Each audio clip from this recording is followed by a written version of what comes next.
of work for the exhibition at the Sunbury Gallery is called Release.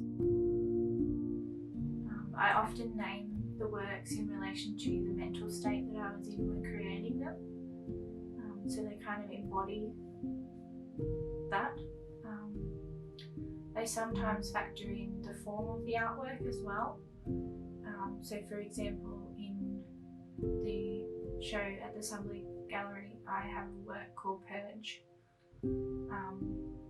which I guess symbolically is about ridding heaviness, but it also shows, I guess, the purge in the form of the work, because the yarn is spilling out of it. I'm also really interested in how repetition and that process of repeating something can be cathartic in ways.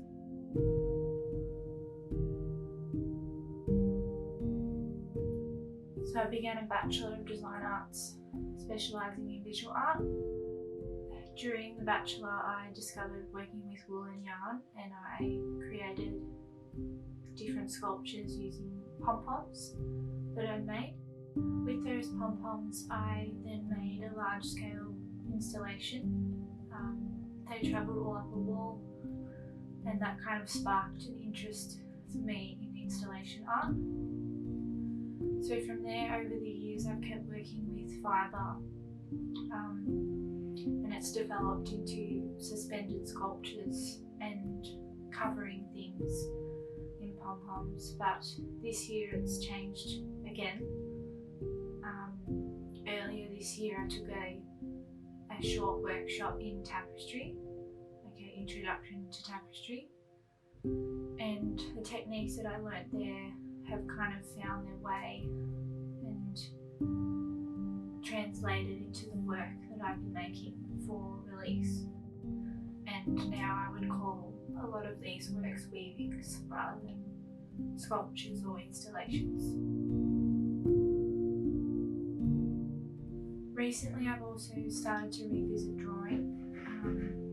I came across some drawings that I'd done within the past 5 years that I hadn't fully explored.